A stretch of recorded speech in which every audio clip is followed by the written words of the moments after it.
জব্দকৃত মার্কিন ড্রোন ফিরিয়ে দিতে সম্মত চীন, দাবি যুক্তরাষ্ট্রের। বেইজিং এর বিরুদ্ধে চুরির অভিযোগ এনে ড্রোন ফেরত না আনার পরামর্শ ট্রাম্পের। বিদ্রোহীদের বিরুদ্ধে সাধারণ মানুষের উপর বিষাক্ত মাস্টার্ড গ্যাস ব্যবহারের অভিযোগ সিরীয় সরকারের। আলেপ্পো ছাড়ার অপেক্ষায় হাজার হাজার বেসামরিক নাগরিক। অভিবাসীদের অধিকার রক্ষায় বিশ্ব সম্প্রদায়কে সচেতন হওয়ার আহ্বান মানবাধিকার কর্মীদের। বিভিন্ন দুর্ঘটনায় এবছর প্রাণ হারিয়েছে 7,000-এরও বেশি মানুষ, তথ্য আইএসওর। ইন্দোনেশিয়ায় বিমান বাহিনীর প্রশিক্ষণ বিমান বিধ্বস্ত, 13 আরোহীর সবাই নিহত। এবং মালয়েশিয়ায় এক বাংলাদেশি হত্যার ঘটনায় 3 ইন্দোনেশীয় গ্রেফতার, অভিযুক্ত একজনের জড়িত থাকার কথা স্বীকার।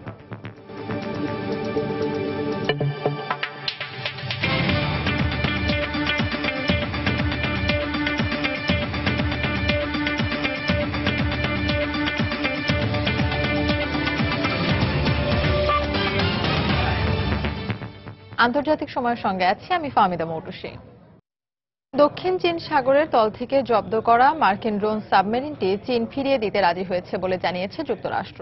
এ বিষয়ে চীনা কর্তৃপক্ষের সঙ্গে সমঝোতা হয়েছে বলে জানায় পেন্টাগন। তবে আন্তর্জাতিক জলসীমায় মার্কিন ডুবো ড্রোনটি চীনা নৌবাহিনী চুরি করেছে বলে অভিযোগ করেন নবনির্বাচিত মার্কিন প্রেসিডেন্ট ডোনাল্ড ট্রাম্প। শনিবার এক টুইট বার্তায় ট্রাম্প এ ঘটনাকে নজিরবিহীন বলে উল্লেখ করেন। শনিবার আলাবামায় নির্বাচন পরবর্তী এক ধন্যবাদ জ্ঞাপন সমাবেশে যোগ দেন যুক্তরাষ্ট্রের পরবর্তী প্রেসিডেন্ট ডোনাল্ড ট্রাম্প। জনসভায় রাখা বক্তৃতায় বিদায়ী ফার্স্ট লেডি মিশেল ওবামাকে এক হাত নেন তিনি। এবারের নির্বাচনের পর মার্কিনীরা হতাশ হয়ে পড়েছে। একদিন আগে মিশেলের এমন মন্তব্যের প্রতিক্রিয়ায় ট্রাম্প বলেন, যুক্তরাষ্ট্রের মানুষ তাদের ভবিষ্যৎ নিয়ে এখন অনেক বেশি আশাবাদী। মিশেল ওবামা বলছেন এখন নাকি মানুষের মধ্যে কোনো আশা নেই। আমার তো মনে হয় আগের কথাটাই ভুল করে এখন বলছেন।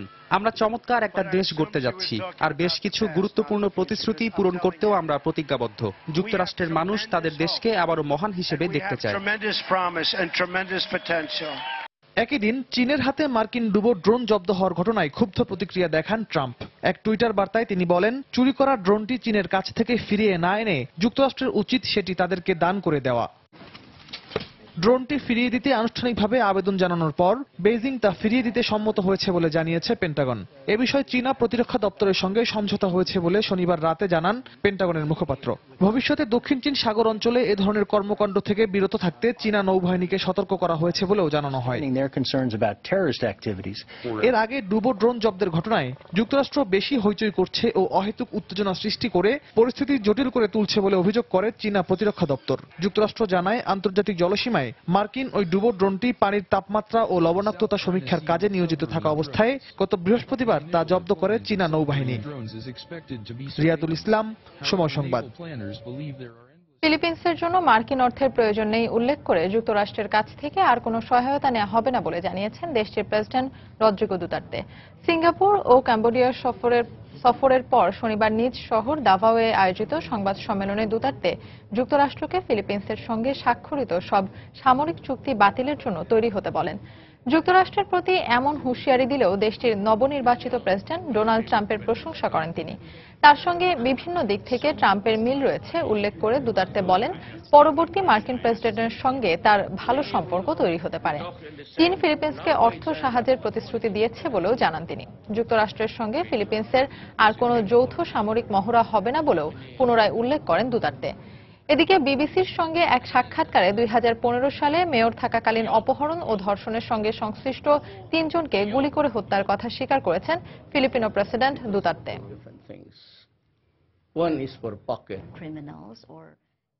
সিরিয়ার আলেপ্পোতে বিদ্রোহীদের বিরুদ্ধে সাধারণ মানুষের ওপর বিষাক্ত মাস্টার্ড গ্যাস ব্যবহারের অভিযোগ তুলেছে সরকারি বাহিনী। এ সংক্রান্ত একটি প্রতিবেদন আন্তর্জাতিক রাসায়নিক অস্ত্র নিষিদ্ধকরণ সংস্থার কাছে জমা দেওয়া হয়েছে বলে জানিয়েছে সিরীয় কর্তৃপক্ষ। এদিকে আলেপ্পো থেকে বেসামরিক লোকজনকে সরিয়ে নেওয়ার কার্যক্রম বন্ধের জন্য ইরানকে দায়ী করেছে বিদ্রোহী গোষ্ঠী। এক জ্যেষ্ঠ কর্মকর্তা জানান, শিয়া মিলিশিয়া বাহিনী আলেপ্পোর সাধারণ মানুষকে নিরাপদে সরে যেতে বাধা দিচ্ছে। পূর্ব আলেপ্পো থেকে বিদ্রোহী সহ বেসামরিক নাগরিকদের সরিয়ে নেওয়ার কার্যক্রম বন্ধের পর বিশ্বের বিভিন্ন দেশে আসাদ বিরোধী বিক্ষোভ অব্যাহত রয়েছে। শনিবার তুরস্ক সিরিয়া সীমান্তে আলেপ্পোর সাধারণ মানুষের প্রতি সংহতি প্রকাশ করে বিক্ষোভ করে কয়েক হাজার মানুষ। এ সময় তারা সিরিয়ার রাজনৈতিক নেতাদের ভেদাভেদ ভুলে বেসামরিক নাগরিকদের রক্ষার আহ্বান জানায়। তুরস্কে আশ্রয় নেওয়া কয়েক হাজার সিরীয় নাগরিকের পাশাপাশি তুর্কি নাগরিকরাও বিক্ষোভে অংশ নেয়। আমাদের নেতাদের বলতে চাই, মতপার্থক্যের জায়গাগুলো দূরে রেখে আলেপ্পোর সাধারণ মানুষকে রক্ষায় সবাইকে এক হয়ে কাজ করতে হবে। অসহায় মানুষগুলোকে রক্ষায় তাদের আরো বেশি দায়িত্ববান হওয়া দরকার। এছাড়া লন্ডনের রাস্তায় সিরীয় সরকারের দমনপীড়নের বিরুদ্ধে র্যালি করেছে কয়েক হাজার মানুষ। এ সময় সিরিয়া রক্ষার পাশাপাশি সেখানে গণহত্যা বন্ধের দাবি জানান বিক্ষোভকারীরা। বিক্ষোভ হয়েছে জার্মানির বার্লিনেও। শনিবার দেশটির পার্লামেন্ট ভবনের সামনে কয়েক হাজার মানুষ জড়ো হয়ে বিক্ষোভের পাশাপাশি সিরিয়ায় গৃহযুদ্ধ বন্ধের দাবি জানান। এ সময় সিরিয়ার বেসামরিক নাগরিকদের প্রতি সংহতি প্রকাশ করে বিশ্ব সম্প্রদায়কে সিরিয়া সমস্যার সমাধানে এগিয়ে আসার আহ্বান জানান তারা। এদিকে আলেপ্পো সহ কয়েকটি অবরুদ্ধ এলাকা থেকে আটকে পড়া মানুষ সরিয়ে নেওয়ার ব্যাপারে নতুন করে সমঝোতায় পৌঁছেছে সরকার ও বিদ্রোহীরা। সমঝোতার পর শনিবার কয়েকটি বাস আলেপ্পোয় প্রবেশের ছবি প্রকাশ করে সরকার। এর ফলে আটকা পড়া কয়েক হাজার বেসামরিক মানুষ নিরাপদ এলাকায় সরে যাওয়ার সুযোগ পেল বলে মনে করা হচ্ছে। অন্যদিকে শিশুদের মানবিক সহায়তার জন্য তুরস্কের ত্রাণবহর শনিবার আলেপ্পোর কাছে পৌঁছায়। ওষুধ, খাবার ও চিকিৎসক বহনকারী গাড়িবহরটি তুরস্ক সীমান্ত দিয়ে সিরিয়ায় প্রবেশ করে। ব্রিটেন থেকেও একটি গাড়িবহর আলেপ্পোর উদ্দেশ্যে রওনা দিয়েছে। 3 সপ্তাহ আগে সেখানকার সর্বশেষ হাসপাতালটিও বোমা হামলায় ধ্বংস হয়ে গেছে। একজন চিকিৎসক হিসেবে আমি নিজেও তখন মর্মাহত হয়েছিলাম। আমি জানি সেখানে কাজ করা খুবই কঠিন, তবু সিরিয়ার অসুস্থ মানুষের জন্য আমি কিছু একটা করতে চাই। এদিকে আলেপ্পোর অধিবাসীদের সরিয়ে নেওয়ার কার্যক্রম সাময়িক স্থগিতের জন্য ইরানকে দায়ী করেছে বিদ্রোহী গোষ্ঠী। এছাড়া আলেপ্পোতে পর্যবেক্ষক পাঠানোর ব্যাপারে ভোটাভুটি করতে যাচ্ছে জাতিসংঘের নিরাপত্তা পরিষদ। সেখানকার বেসামরিক নাগরিকদের রক্ষার জন্য জাতিসংঘের একটি পর্যবেক্ষক দল পাঠানোর প্রস্তাব দিয়েছে ফ্রান্স। তবে জাতিসংঘের এই উদ্যোগের বিরোধিতা করেছে রাশিয়া। এতে তারা ভেটো দেবেন বলেও জানায় মস্কো। রবিউল ইসলাম আওলাদ, সময় সংবাদ। বিশ্বের বিভিন্ন দেশে অভিবাসীদের অধিকার রক্ষার বিষয়ে সচেতন হতে আন্তর্জাতিক সম্প্রদায়ের প্রতি আহ্বান জানিয়েছে বিভিন্ন মানবাধিকার সংগঠন। রোববার অভিবাসী দিবস পালনের পাশাপাশি এই আহ্বান জানানো হয়। স্থায়ীভাবে প্রবাসীদের জন্য ইতিবাচক পরিবেশ তৈরিও এখন বিশ্ব নেতা অন্যতম চ্যালেঞ্জ হিসেবে নেওয়া উচিত বলে মনে করেন সুশীল সমাজের নাগরিকরা। আন্তর্জাতিক অভিবাসন সংস্থা IMO এর তথ্য মতে এবছর বিভিন্ন দুর্ঘটনায় সবচেয়ে বেশি অভিবাসীর মৃত্যু হয়েছে। বিশ্বের বিভিন্ন অঞ্চলে নৌপথে দুর্ঘটনায় 7,000-এরও বেশি মানুষের মৃত্যু হয়, যার মধ্যে অর্ধেক মানুষের মৃত্যু হয়েছে ভূমধ্য সাগরে বিভিন্ন অভিবাসীবাহী নৌকাডুবির ঘটনায়। মধ্যপ্রাচ্যের সংঘাতের ফলে 2015 সালে ইউরোপে অভিবাসীদের ঢল নামায় চরম সংকট দেখা দেয়। দ্বিতীয় বিশ্বযুদ্ধের পর গত কয়েক বছরে সর্বোচ্চ সংখ্যক মানুষ শরণার্থী হয়। ইয়েমেনের এডেনের সেনাবাহিনীর ঘাঁটিতে বোমা হামলায় হাদি সমর্থিত 30 সেনা সদস্য নিহত হয়েছে। রোববার দেশটির দক্ষিণ পশ্চিমাঞ্চলের বন্দর নগরীতে এই ঘটনা ঘটে। কর্তৃপক্ষ জানায়, বেতন নেওয়ার জন্য সেখানে বেশ কিছু সেনা অবস্থান করছিলেন, তাদের লক্ষ্য করেই এই হামলা চালানো হয়। হামলায় আহত সেনাদের স্থানীয় হাসপাতালে নেওয়া হয়েছে, তবে হামলাকারী সম্পর্কে কিছু জানা যায়নি। কয়েকদিন আগে জঙ্গি গোষ্ঠী IS একই সেনাবাহিনীর ঘাঁটিতে বোমা হামলা চালায়। এতে হাদি সমর্থিত 48 সেনা নিহত ও অন্তত 29 জন আহত হয়।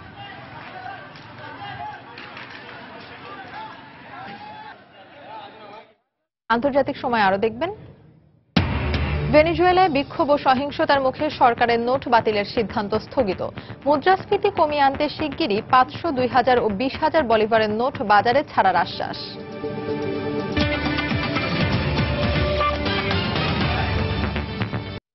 ইন্দোনেশিয়ায় বিমান বাহিনীর একটি পরিবহন বিমান বিধ্বস্ত হয়ে 13 আরোহীর সবাই নিহত হয়েছে। রোববার স্থানীয় সময় সকালের দিকে দেশটির পাপুয়া অঞ্চলের পাহাড়ি এলাকায় বিমানটি বিধ্বস্ত হয়। নিহতদের মধ্যে 10 জন বিমান বাহিনীর সদস্য ও 3 জন পাইলট। কর্তৃপক্ষ জানায়, হারকিউলিস C-31 নামের একটি বিমানে বিমান বাহিনীর সদস্যরা প্রশিক্ষণে অংশ নেওয়ার উদ্দেশ্যে তিমিকা শহর থেকে ছেড়ে যায়। পরে বিমানটি লিসুয়া পাহাড়ের কাছে গেলে বিধ্বস্ত হয়। দুর্ঘটনার কারণ সম্পর্কে এখনো জানা যায়নি। এরই মধ্যে নিহতদের মৃতদেহ উদ্ধার করতে সক্ষম হয়েছে উদ্ধারকর্মীরা। দেশটির বিমান বাহিনী পাপুয়ার পাহাড়ি অঞ্চলে প্রশিক্ষণ সহ বিভিন্ন কাজে বিমান ব্যবহার করে থাকে। ইন্দোনেশিয়ায় গত বছরও এক বিমান দুর্ঘটনায় অন্তত 100 জন নিহত হয়।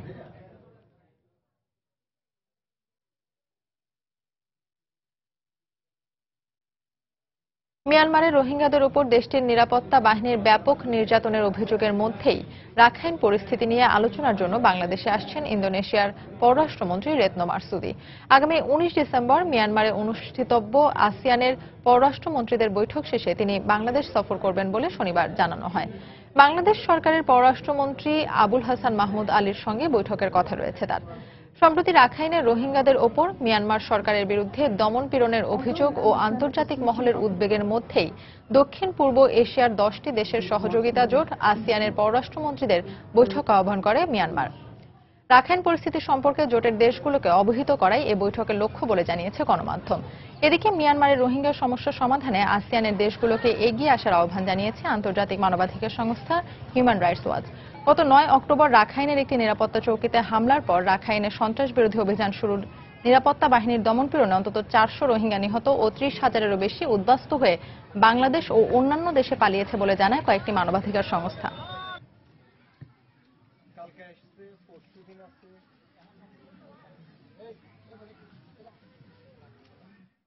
মালয়েশিয়ায় এক বাংলাদেশিকে হত্যার অভিযোগে সন্দেহভাজন 3 ইন্দোনেশীয়কে গ্রেফতার করেছে পুলিশ। মালয়েশিয়ার বন্দর পুত্রার ক্ল্যাং এবং কুয়ালা লাঙ্গাত এলাকায় আলাদা অভিযান চালিয়ে ওই 3 জনকে গ্রেফতার করে পুলিশ। গ্রেফতারকৃতদের কাছ থেকে 5টি মোবাইলও জব্দ করা হয়। তাদের একজন এরই মধ্যে হত্যাকাণ্ডে জড়িত থাকার কথা স্বীকার করেছে বলেও পুলিশের পক্ষ থেকে জানানো হয়। এদিকে 3 জনকেই আগামী 20 ডিসেম্বর পর্যন্ত রিমান্ডে নিয়ে জিজ্ঞাসাবাদ করা হবে বলে জানা গেছে। দর্শক, নির্বাচন কমিশন পুনর্গঠন বিষয়ে রাষ্ট্রপতির সঙ্গে সংলাপে যোগ দিতে বিএনপি চেয়ারপারসন বেগম খালেদা জিয়ার নেতৃত্বে প্রতিনিধি দল বঙ্গভবনে যাচ্ছেন। আমরা সরাসরি চলে যাচ্ছি সেখানে। আপনারা জানেন যে ইতিমধ্যেই বিএনপি চেয়ারপারসন বেগম খালেদা জিয়া নয়াপল্টন কেন্দ্রীয় কার্যালয় থেকে বের হয়ে এই বঙ্গভবনের কাছাকাছি চলে এসেছেন। দৈনিক বাংলার মোড়ে তিনি অবস্থান করছেন। আমরা যতদূর জানি যে যেহেতু সময় দেওয়া হয়েছে 4:30টার দিকে, তিনি ঠিক সেই সময় এখানে এসে পৌঁছাবেন, অর্থাৎ 4:30টার হয়তো 2-1 মিনিট বা 2-4 মিনিট আগে এসে পৌঁছাবেন। সেই ধরনের তথ্য কিন্তু আমরা পেয়েছি। বিএনপি চেয়ারপারসনের প্রেস উইং এর যিনি কর্মকর্তা এখানে এই মুহূর্তে অবস্থান করছেন, সাইরুল কবির খান, তিনি কিন্তু আমাদেরকে এটি জানিয়েছেন।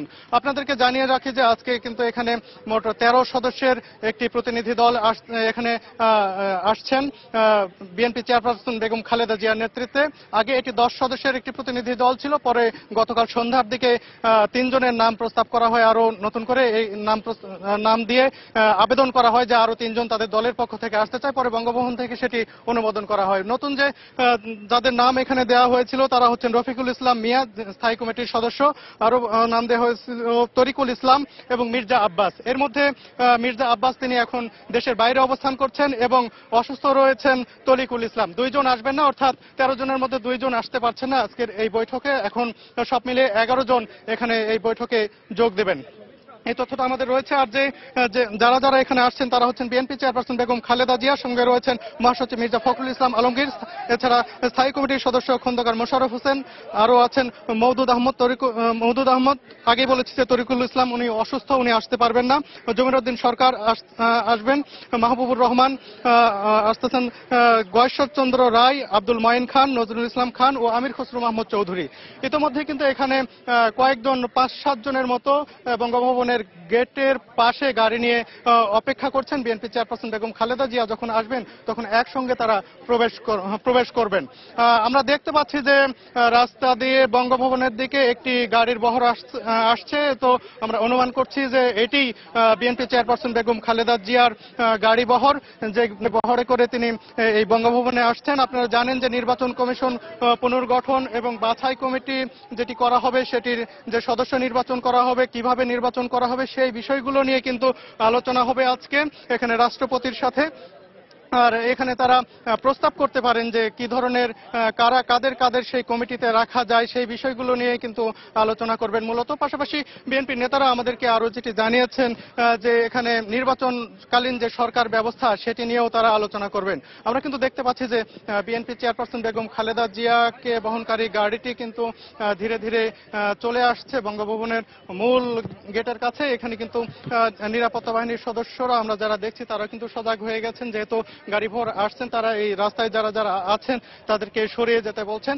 আর এখানে কিন্তু আজকে যে তারা আসছেন এটাকে কেন্দ্র করে কিন্তু আশপাশের এলাকায় পুলিশ এবং গোয়েন্দা সংস্থার বাহিনী সদস্য তারা কিন্তু মোতায়েন রয়েছেন এবং সবার চলাফেরার উপরে কিন্তু গতিবিধি লক্ষ্য করছেন এবং কথা বলছেন।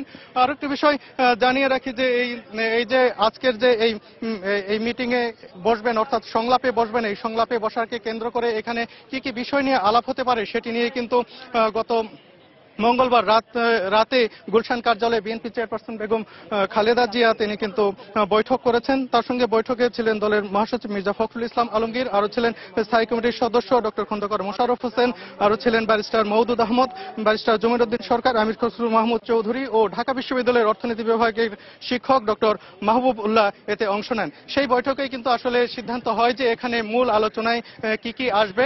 আমরা যতদূর জেনেছি, যতদূর গণমাধ্যমে এসেছে বিভিন্ন, সেটা হচ্ছে যে বাছাই কমিটিতে যে আহ্বায়ক সহ যে 5 জন সদস্য, এই 5 জনের এগনেস্টে বিএনপি 10 জনের নাম মোটামুটি ঠিক করেছেন, যে নামগুলো তারা প্রস্তাব করবেন বলে আমরা জেনেছি। তবে আহ্বায়ক হিসেবে 4 জনের নাম মোটামুটি তারা ঠিক করেছেন, সেই ধরনের তথ্য আমাদের কাছে রয়েছে। তারা হচ্ছেন সাবেক বিচারপতি যারা আছেন তাদের নাম। এর মধ্যে 2 জনকে তারা ইন্ডিকেট করেছেন, এই 2 জনের ব্যাপারে তারা রাষ্ট্রপতির সাথে কথা বলবেন যে অন্তত এই 2 জনের মধ্যে একজনকে যেন বিবেচনা করা হয়। এই ধরনের তথ্য কিন্তু আমাদের কাছে দলের পক্ষ থেকে বিভিন্ন সূত্রে কিন্তু আমাদের কাছে আসছে, কোনোটি কিন্তু একেবারে নিশ্চিত করে বলা যাচ্ছে না। তবে একটি অনুমান থেকে অর্থাৎ আমাদের প্রাপ্ত নির্ভরযোগ্য সূত্র থেকে যে তথ্যগুলো আসছে সেই সূত্র অনুসারে কিন্তু আমরা কথা বলছি। আর একটি বিষয় জানিয়ে রাখি, সর্বসাকুল্যে এখানে বিএনপি চেয়ারপারসন বেগম খালেদা জিয়া সহ 13 জনের জন্যই কিন্তু এখানে ব্যবস্থা করা হয়েছে। বঙ্গভবন সূত্রে আমরা জানতে পেরেছি যে যেহেতু তারা 13 জন আসতে চেয়েছেন, সে কারণে এখানে অনুমোদনও করা হয়েছে সেটি, এবং 13 জনের জন্য বসার ব্যবস্থা করা হয়েছে।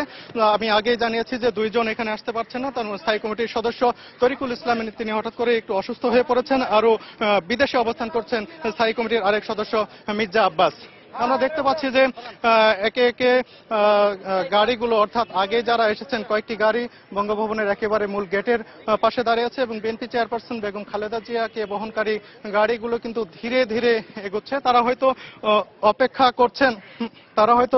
অপেক্ষা করছেন যে আসলে কখন 4:30 বাজে, অর্থাৎ সময় মেনেই তারা সেখানে যাবেন। এবং দলের নেতারা আজকেও কিন্তু ব্রিফিং করেছেন।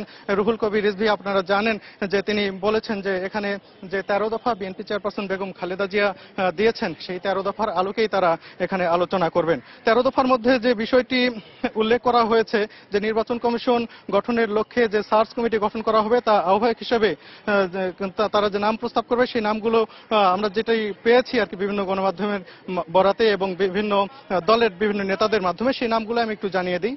যাদের নাম প্রস্তাব করা হতে পারে তারা হলেন সাবেক প্রধান বিচারপতি মাহবুবুল আমিন চৌধুরী, বিচারপতি সৈয়দ জে.আর. মুদাসসির হোসেন, বিচারপতি মোহাম্মদ ফজলুল করিম ও বিচারপতি এ.টি.এম. আফজাল। প্রস্তাবকৃত বিচারপতিদের মধ্যে 2 জনকে সার্চ কমিটিতে রাখার বিষয়ে জোরালো দাবি করা হবে, এমনটি কিন্তু আমাদের কাছে তথ্য রয়েছে।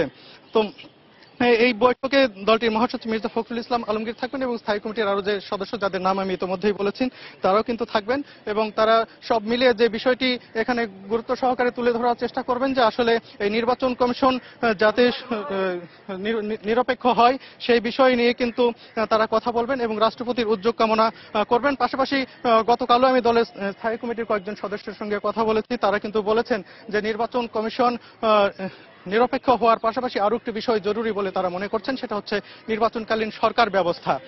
নির্বাচনকালীন সরকার ব্যবস্থার বিষয়েও তারা এখানে কথা বলবেন এবং রাষ্ট্রপতির কাছে তুলে ধরবেন সেটি প্রয়োজনীয়তা, এবং তারা আশা করছেন যে নির্বাচনকালীন সরকার বিষয়েও রাষ্ট্রপতি চিন্তাভাবনা করবেন। এবং আরো একটি বিষয় তারা জোর দিয়ে বলেছেন যে এখানে প্রধানমন্ত্রীর সম্মতির বিষয়ে সদিচ্ছার বিষয় রয়েছে।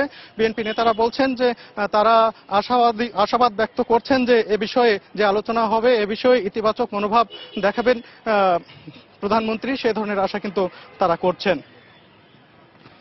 আরেকটি বিষয় এখানে জানানোর মতো যে তারা এখানে যে আসবেন সেখানে প্রায় আধা ঘন্টার মতো হয়তো বৈঠক হতে পারে, এরপর তারা বের হয়ে আসবেন। আর বের হয়ে আসার পরে কিন্তু আমরা চেষ্টা করেছিলাম যে এখানে হয়তো বৈঠকে কি বিষয় নিয়ে আলোচনা হচ্ছে সেটা এই বঙ্গভবনের গেটেই দলের মহাসচিব মির্জা ফখরুল ইসলাম আলমগীরের সঙ্গে এখন দর্শক আমরা এখন দেখতে পাচ্ছি যে বিএনপি চেয়ারপারসন বেগম খালেদা জিয়ার গাড়ি আস্তে আস্তে কিন্তু বঙ্গভবনের মূল গেটের দিকে এগিয়ে আসছে। এখানে আমরা দেখতে পাচ্ছি যে সিএসএফ এর চেয়ারপারসন সিকিউরিটি ফোর্সের সদস্যরা কিন্তু ধীরে ধীরে সেই বিএনপি চেয়ারপারসন বেগম খালেদা জিয়াকে বহনকারী গাড়িটির পাশ দিয়ে যাচ্ছেন এবং সেই গাড়িটি এখন অবস্থান করছে একেবারে বঙ্গভবনের মূল গেটের সামনে। সেই গাড়িটির পেছনে কিন্তু আরো গাড়ি রয়েছে, যে গাড়িগুলোতে রয়েছেন যে প্রতিনিধি দলের অন্য সদস্যরা এবং আরো বেশ কয়েকটা গাড়ি কিন্তু ইতোমধ্যেই ঢুকে গেছে, যেগুলোতে রয়েছেন দলের অন্যান্য স্থায়ী কমিটির অন্য সদস্যরা যারা এই প্রতিনিধি দলে রয়েছেন। তারা এখন গাড়িটি এখানে কিছুক্ষণের জন্য অপেক্ষা করছে এবং এখানে আমরা দেখতে পাচ্ছি যে নিরাপত্তা ব্যবস্থা ব্যাপক জোরদার করা হয়েছে। এখানে ঢোকার জন্য যে আনুষ্ঠানিক কিছু বিষয় আশয় আছে, সম্ভবত সেইগুলো নিরাপত্তাজনিত বিষয় আশয় অথবা আরো যে আনুষঙ্গিক বিষয় থাকে সেইগুলো সম্পন্ন করেই বিএনপি চেয়ারপারসন বেগম খালেদা জিয়ার গাড়ি কিন্তু এখন প্রবেশ করবে। আমরা দেখতে পাচ্ছি সেখানে বিএনপি চেয়ারপারসনের প্রেস উইং এর কর্মকর্তারা রয়েছেন, আরো এখানে দেখতে পাচ্ছি গোয়েন্দা সংস্থার সদস্যরা রয়েছেন। আর বিশেষ করে বলতেই হয় যেহেতু আজকে রাষ্ট্রপতির সাথে বিএনপি চেয়ারপারসনের বৈঠক, অর্থাৎ বিএনপির যে সংলাপ, এই সংলাপের কারণে কিন্তু এখানে গণমাধ্যম কর্মীদেরও একটি ভিড় আমরা দুপুরের পর থেকেই লক্ষ্য করছি। বিএনপি চেয়ারপারসন বেগম খালেদা জিয়ার গাড়ি কিন্তু এখনো এখানে অবস্থান করছে। হয়তো তাদের যে প্রক্রিয়া রয়েছে সেই প্রক্রিয়াটি সম্পন্ন করেই গাড়িটি প্রবেশ করবেন। যেটি বলছিলাম যে এই বৈঠক শেষ হওয়ার পরে আমরা চেষ্টা করার কথা ছিল যে আসলে মহাসচিব মির্জা ফখরুল ইসলাম আলমগীরের সঙ্গে আমরা এখানে কথা বলবো, অর্থাৎ গণমাধ্যম কর্মীরা কথা বলবেন এবং ভিতরে কি আলাপ হয়েছে সেটি জানার চেষ্টা করা হবে। কিন্তু মহাসচিব সেটি জানিয়েছেন যে এখানে কি আলাপ হবে সেই বিষয়ে সংবাদ সম্মেলন করে ব্রিফ করা হবে এখান থেকে বের হওয়ার পর নয়াপল্টন কেন্দ্রীয় কার্যালয়ে। আর আমরা দেখতে পাচ্ছি যে সম্ভবত এখানকার প্রক্রিয়া এখন শেষ পর্যায়ে। হয়তো এখানে আমরা দেখতে এসএসএফ এর যে কর্মকর্তা রয়েছেন তিনি কিন্তু সিগন্যাল দিলেন যে যাওয়ার জন্য। গাড়িটি আস্তে আস্তে কিন্তু যাচ্ছে বঙ্গভবনের গেটের একেবারে সম্মুখ ভাগেই রয়েছে। এখনই হয়তো কিছুক্ষণের মধ্যেই হয়তো প্রবেশ করবে গাড়িটি। আপনারা জানেন যে বিএনপি চেয়ারপারসন বেগম খালেদা জিয়া গত 18ই নভেম্বর নির্বাচন কমিশন, যে নতুন নির্বাচন কমিশন যেটি হবে সেটির পুনর্গঠন বিষয়ে 13 দফার একটি প্রস্তাবনা দিয়েছেন। সেই প্রস্তাবনা কয়েকদিন আগে সেটি কিন্তু তুলে দেওয়া হয়েছে রাষ্ট্রপতির কাছে। সেটি নিয়ে তারা আলোচনার দাবি জানিয়ে আসছিলেন। সেই প্রেক্ষিতেই তারা এখানে দাওয়াত পেয়েছেন এবং আস্তে আস্তে কিন্তু সেটি তারা আজকে ঢুকে যাচ্ছেন। দেখা যাচ্ছে বিএনপি চেয়ারপারসনের গাড়িটি কিন্তু এই মুহূর্তে বঙ্গভবনের মূল গেটের দিকে এগিয়ে যাচ্ছে। আমরা দেখতে পাচ্ছি পেছনে তার আরো একটি গাড়ি এবং তার পেছনে আরো দুই একটি গাড়ি রয়েছে, যেগুলোতে আমরা দেখতে পাচ্ছি যে দলের স্থায়ী কমিটির অন্য সদস্যরা রয়েছেন। এখনো গেট ক্রস করেননি, অর্থাৎ তিনি এখনো গেটের সামনেই রয়েছেন। হয়তো আর অল্প কিছুক্ষণের মধ্যে আমরা দেখতে পাচ্ছি যে ধীরে ধীরে তার গাড়িটি কিন্তু প্রবেশ করছে। এখানে সম্ভবত নিরাপত্তা কর্মীদের সঙ্গে কথা বলছেন তারা। নিরাপত্তা কর্মীদের সঙ্গে কথা বলার পরে এখন কিন্তু অলরেডি ঢুকে গেছেন গাড়িটি নিয়ে বিএনপি চেয়ারপারসন বেগম খালেদা জিয়া। হয়তো সময় দেওয়া আছে 4:30, সেই 4:30তেই এখন প্রায় 4:30 বেজে গেছে, অর্থাৎ তিনিও চলে গেছেন বঙ্গভবনের ভিতরে। আর 2 মিনিট বাকি আছে, হয়তো এই 2 মিনিট পরেই কিন্তু তিনি বৈঠকে বসবেন এবং তাদের যে আলোচ্য বিষয় রয়েছে সেই বিষয়গুলো নিয়ে কথা বলবেন। আমরা যতদূর জেনেছি যে এখানে নির্বাচন কমিশন পুনর্গঠনের বিষয়ে তাদের যতগুলো প্রস্তাব সেগুলো তারা এখানে তুলে ধরবেন এবং রাষ্ট্রপতিকে বোঝানোর চেষ্টা করবেন যে নিরপেক্ষ নির্বাচনের জন্য যে ধরনের নির্বাচন কমিশন দরকার সে ধরনের নির্বাচন কমিশন গঠনে তাদের যে প্রস্তাব রয়েছে সেই প্রস্তাবের বিভিন্ন বিষয় আশয় তুলে ধরবেন। তারা কিন্তু এও বলেছেন যে এই প্রস্তাবের মধ্যে যদি কোনো বিষয়ে সংশোধন বা কোনো বিষয়ের যদি আবার তারা যুক্ত করতে চান সেটিরও কিন্তু সুযোগ থাকবে। তবে তাদের সর্বশেষ দাবি হচ্ছে যে কোনোভাবেই হোক তাদের যে নির্বাচন যাতে সুষ্ঠু হয় সে ধরনের উদ্যোগ গ্রহণ করবেন, সেই ধরনের একটি নির্বাচন কমিশন গঠন হবে, সেই দাবিটি তারা তুলে ধরবেন। এখন মোটামুটি যে 11 সদস্যের যে বিএনপির প্রতিনিধি দল, বিএনপি চেয়ারপারসন বেগম খালেদা জিয়ার নেতৃত্বে, সেই দলটি এখন পুরোপুরি কিন্তু সবাই কিন্তু বঙ্গভবনের ভেতরে চলে গেছেন। হয়তো আর কিছুক্ষণের মধ্যেই সেখানে বৈঠক শুরু হবে। বৈঠকের পরে আসলে কি হয় আমি আগেই আপনাদের জানিয়েছি যে মির্জা ফখরুল ইসলাম আলমগীর বিএনপির মহাসচিব, তিনি নয়াপল্টন কেন্দ্রীয় কার্যালয়ে সংবাদ সম্মেলন করে তিনি বিষয়টি জানিয়ে দেবেন। আর এই প্রতিনিধি দলে যারা রয়েছেন বিএনপি চেয়ারপারসন বেগম খালেদা জিয়ার নেতৃত্বে, তাদের নামগুলো আমি আবারও বলছি। মহাসচিব মির্জা ফখরুল ইসলাম আলমগীর রয়েছেন, স্থায়ী কমিটির সদস্য খন্দকার মোশাররফ হোসেন, মওদুদ আহমদ, তারপরে জমির উদ্দিন সরকার, মাহবুবুর রহমান, গয়েশ্বরচন্দ্র রায়, আব্দুল মঈন খান, নজরুল ইসলাম খান ও আমির খসরু মাহমুদ চৌধুরী, তারা কিন্তু এখানে রয়েছেন। পাশাপাশি আমি আগেই বলেছি যে এখানে অসুস্থতার কারণে তরিকুল ইসলাম তিনি আসতে পারছেন না, এবং মির্জা আব্বাস যিনি দেশের বাইরেও রয়েছেন তিনিও এই বৈঠকে যোগ দিতে পারছেন না। এই ছিল বঙ্গভবন থেকে এখন পর্যন্ত সর্বশেষ অবস্থা। আর যখন এই বৈঠক এখন শুরু হচ্ছে, বৈঠক শেষে কি অবস্থা দাঁড়ায়, আলোচনা কোন পর্যায়ে যায়, সেটি আমরা জানার চেষ্টা করব এবং সেটি এখান থেকে সরাসরি জানিয়ে দেব। এই ছিল এখানকার সর্বশেষ পরিস্থিতি। দর্শক, নির্বাচন কমিশন পুনর্গঠন বিষয়ে রাষ্ট্রপতির সঙ্গে সংলাপে যোগ দিতে বঙ্গভবনে পৌঁছেছে বিএনপি চেয়ারপারসন বেগম খালেদা জিয়ার নেতৃত্বে প্রতিনিধি দল। বঙ্গভবনের সামনে থেকে সেখানকার সবশেষ পরিস্থিতি আমাদেরকে জানাচ্ছিলেন সহকর্মী সালাউদ্দিন সুমন। আন্তর্জাতিক সময় আরো দেখবেন। দক্ষিণ কোরিয়ার অভিশংসিত প্রেসিডেন্ট পার্কের পক্ষে বিপক্ষে পাল্টাপাল্টি বিক্ষোভ, আসন্ন প্রেসিডেন্ট নির্বাচনে প্রতিদ্বন্দ্বিতা করার ইঙ্গিত বান কি মুনের।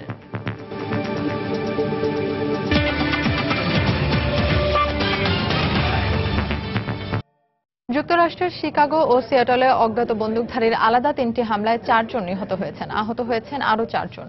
পুলিশের বরাতে স্থানীয় সংবাদ মাধ্যম জানায়, শনিবার শিকাগোর কাছে ফার্নউডে অজ্ঞাত বন্দুকধারীর গুলিতে 4 জন নিহত হয়। এ ঘটনায় এক শিশু সহ আহত হয় 2 জন। খবর পেয়ে ঘটনাস্থলে পৌঁছে হতাহতদের উদ্ধার করে হাসপাতালে নিয়ে যায় পুলিশ। এ ঘটনার কিছুক্ষণ আগে শিকাগোর একটি বাড়িতে শেষকৃত্যানুষ্ঠান চলাকালে গুলিবিদ্ধ হয়ে এক তরুণ আহত হয়। এ দুটি ঘটনায় এখন পর্যন্ত কাউকে আটক করা হয়নি। বন্দুকধারীর খোঁজে এবং ঘটনা দুটির মধ্যে কোনো যোগসূত্র রয়েছে কিনা তা তদন্ত করছে পুলিশ। এদিকে একই দিন একটি হামলার ঘটনার তদন্ত চলাকালে এক পুলিশ কর্মকর্তা গুলিবিদ্ধ হয়েছেন। গুরুতর আহত ওই পুলিশ কর্মকর্তাকে হাসপাতালে ভর্তি করা হয়েছে। পুলিশ জানিয়েছে, এই ঘটনায় জড়িত সন্দেহে এরই মধ্যে 2 জনকে আটক করা হয়েছে। ব্যাপক বিক্ষোভ ও সহিংসতার মুখে ঘোষণার 6 দিন পর ভেনেজুয়েলায় বড় অঙ্কের নোট বাতিলের সিদ্ধান্ত স্থগিত করেছে সরকার। শনিবার রাতেই এই সিদ্ধান্তের কথা জানিয়ে প্রেসিডেন্ট নিকোলাস মাদুরো সরকার বিরোধী বিক্ষোভ ও সহিংসতার পেছনে কয়েকটি দেশের ইন্ধন রয়েছে বলে অভিযোগ করেন। মুদ্রাস্ফীতি কমিয়ে আনতে নতুন করে 500, 2000 ও 20,000 বলিভারের নোট শিগগিরই দেশে পৌঁছাবে জানিয়ে দেশবাসীকে ধৈর্য ধরার আহ্বান জানান তিনি। দক্ষিণ আমেরিকার দেশ ভেনেজুয়েলায় গত প্রায় 1.5 বছর ধরে চলা রাজনৈতিক অস্থিরতার মধ্যেই চলতি সপ্তাহে নোট বাতিলের সিদ্ধান্তের প্রতিবাদে ব্যাপক বিক্ষোভ শুরু হয়। প্রথমে রাজধানী কারাকাস ও পরে লাফ্রিয়া, ম্যারাকাইবো ও স্যান ক্রিস্টোবালের মতো শহরে বিক্ষোভ ছড়িয়ে পড়ে। শনিবার রাজধানী সহ অন্তত 6টি বড় শহরে সহিংসতার পাশাপাশি খাবার গাড়ি ও দোকানে হামলা লুটপাটের ঘটনা ঘটে। দক্ষিণ পূর্বাঞ্চলীয় রাজ্য বলিভারে ব্যাংক ও খাবারের দোকানে ভাঙচুর চালায় স্থানীয়রা। গত 11ই ডিসেম্বর 100 বলিভারের বিদ্যমান নোট বাতিলের ঘোষণার পর পুরনো নোট পরিবর্তনের জন্য মাত্র 10 দিন সময় দেওয়া হয়। নতুন নোট পেতে দেশটিতে ব্যাংক ও এটিএম বুথের সামনে দীর্ঘ লাইন দেখা গেছে। পাশাপাশি অন্যান্য ছোট নোটের বিড়ম্বনায় পড়েছেন সাধারণ মানুষ। আমি দোকানে খাবার কিনে 100 বলিভার দিয়ে যখন পরিশোধ করতে গেলাম, তা নিতে চাইল না। 5000 বলিভারের মূল্য পরিশোধের জন্য 20 কিংবা 50 বলিভারের এত নোট কোথায় পাবো? নোট বিড়ম্বনার পাশাপাশি ব্রাজিল ও কলম্বিয়ার সঙ্গে সীমান্ত বন্ধ রাখায় ভেনেজুয়েলায় দেখা দিয়েছে খাবারের সংকট। এ অবস্থায় ক্রমেই জোরালো হওয়া বিক্ষোভ প্রশমন ও জনভোগান্তি কমাতে শনিবার রাতে নোট বাতিলের সিদ্ধান্ত স্থগিতের কথা জানান প্রেসিডেন্ট নিকোলাস মাদুরো। পাশাপাশি উদ্ভূত পরিস্থিতির জন্য বিরোধী ও বহির্শক্তির ইন্ধনকে দায়ী করেন তিনি। 100 বলিভার নোটের বৈধতার সময়সীমা আগামী 2রা জানুয়ারি 2017 পর্যন্ত বাড়ানো হয়েছে। যে কোনো প্রয়োজনে এটি আগের মতো ব্যবহার করা যাবে। ব্রাজিল ও কলম্বিয়ার সঙ্গে সীমান্ত ওই দিন পর্যন্ত বন্ধ থাকবে, তবে মানবিক প্রয়োজন বিবেচনায় তা শিথিল করা হতে পারে। পার্শ্ববর্তী দেশগুলোতে মুদ্রা পাচার ঠেকাতে ভেনেজুয়েলার সরকার তড়িঘড়ি নোট বাতিল করে বলে জানায় গণমাধ্যম। দেশটির সর্বোচ্চ মুদ্রা 100 বলিভারের বর্তমান মূল্যমান $1 33 1 ভাগ। ব্যাপক মূল্যস্ফীতির কারণে বিড়ম্বনা কমাতেই 100 বলিভারের বর্তমান নোট বাতিল ও আগামী বছরের শুরুতে এর চেয়ে 200 গুণ বেশি মূল্যমানের নোট বাজারে ছাড়া হবে বলে ঘোষণা দেওয়া হয়। তবে পরিস্থিতি বিবেচনায় এর আগেই বড় নোট বাজারে ছাড়ার পরিকল্পনা করছে সরকার। এজন্য 500, 2000 ও 20,000 বলিভারের নতুন নোটবাহী 3টি বিমান শিগগিরই দেশটিতে পৌঁছাবে বলে কথা রয়েছে। দেলোয়ার হোসেন, সময় সংবাদ। দক্ষিণ কোরিয়ার সদ্য অভিশংসিত প্রেসিডেন্ট পার্ক গিউন-হায়ের পক্ষে বিপক্ষে বিক্ষোভ করেছে দেশটির কয়েক লাখ মানুষ। বিক্ষোভের মধ্যেই দেশটির পরবর্তী প্রেসিডেন্সিয়াল নির্বাচনে প্রতিদ্বন্দ্বিতা করার ইঙ্গিত দিয়েছেন জাতিসংঘের বিদায়ী মহাসচিব বান কি মুন। জাতিসংঘের মহাসচিব হিসেবে দেয়া সবশেষ সংবাদ সম্মেলনে এ ইঙ্গিত দেন তিনি। টানা 8 সপ্তাহের মতো প্রেসিডেন্ট পার্ক গিউন-হাই বিরোধী বিক্ষোভ অব্যাহত রয়েছে দক্ষিণ কোরিয়ায়। পার্কের পদত্যাগের দাবি জানিয়ে আলোর মিছিল বের করে দেশটির কয়েক লাখ মানুষ। বিক্ষোভকারীরা পার্কের পরিবর্তে দায়িত্ব পাওয়া তারই মন্ত্রিসভার প্রধানমন্ত্রী হাওয়াং কিও অনেরও পদত্যাগের দাবি জানায়। কেবল পার্কই নয়, প্রধানমন্ত্রী হাওয়াং কিওন এর অবিলম্বে পদত্যাগ করা উচিত। তিনি পার্কেই মন্ত্রিসভার সদস্য এবং পার্কের নীতি অনুসরণ করার সমান অপরাধী। একই সঙ্গে পার্ককে ক্ষমতাচ্যুত করার বিষয়ে শিগগিরই চূড়ান্ত সিদ্ধান্ত নিতে আমরা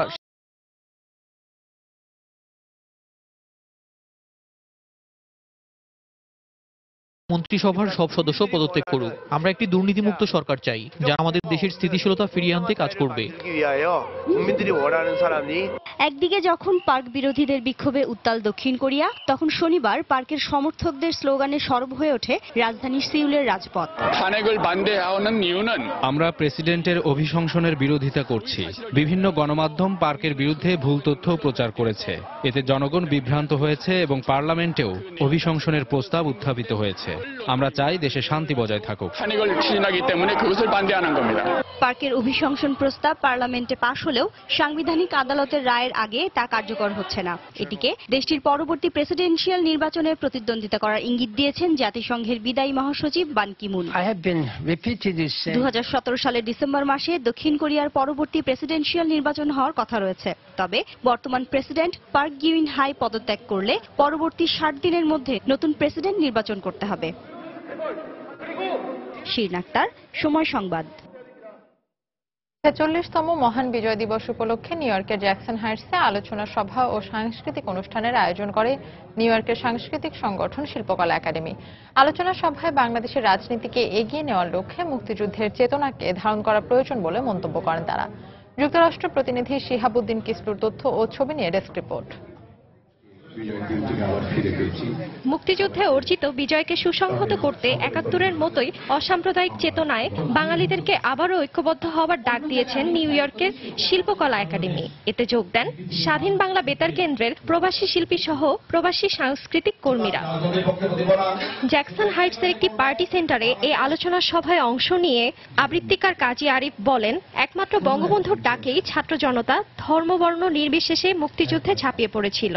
যে বঙ্গবন্ধুর ডাকে আমরা গিয়েছিলাম, যিনি আমাদের জাতির পিতা, এই সুন্দর দেশটি তারই স্বপ্ন দেখা দেশ, তারই বাস্তবে আমরা বাস করছি। নতুন প্রজন্মকে সত্য ইতিহাস জানার সুযোগ করে দেওয়ার উপর গুরুত্ব আরোপ করেন শিল্পী রথীন্দ্রনাথ রায়।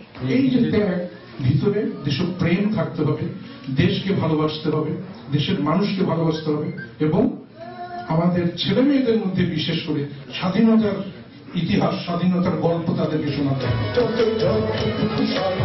আলোচনা শেষে মুক্তিযুদ্ধের গান ও কবিতা পাঠের মাধ্যমে অনুষ্ঠানের সমাপ্তি টানা হয়। আফরিন জেরিন, সময় সংবাদ। এ পর্যায়ে আবারও জানিয়ে দিচ্ছে আন্তর্জাতিক সময়ের শীর্ষ সংবাদগুলো। জব্দকৃত মার্কিন ড্রোন ফিরিয়ে দিতে সম্মত চীন, দাবি যুক্তরাষ্ট্রের। বেজিং এর বিরুদ্ধে চুরির অভিযোগ এনে ড্রোন ফেরত না আনার পরামর্শ ট্রাম্পের। বিদ্রোহীদের বিরুদ্ধে সাধারণ মানুষের ওপর বিষাক্ত মাস্টার্ড গ্যাস ব্যবহারের অভিযোগ সিরীয় সরকারের। আলেপ্পো ছাড়ার অপেক্ষায় হাজার হাজার বেসামরিক নাগরিক। এবং অভিবাসীদের অধিকার রক্ষায় বিশ্ব সম্প্রদায়কে সচেতন হওয়ার আহ্বান মানবাধিকার কর্মীদের। বিভিন্ন দুর্ঘটনায় এবছর প্রাণ হারিয়েছে ৭,০০০-এরও বেশি মানুষ, তথ্য আইএসও। এই ছিল আন্তর্জাতিক সময়। যে কোনো খবর পেতে ভিজিট করুন সময়নিউজ.tv। সঙ্গে থাকুন সময়।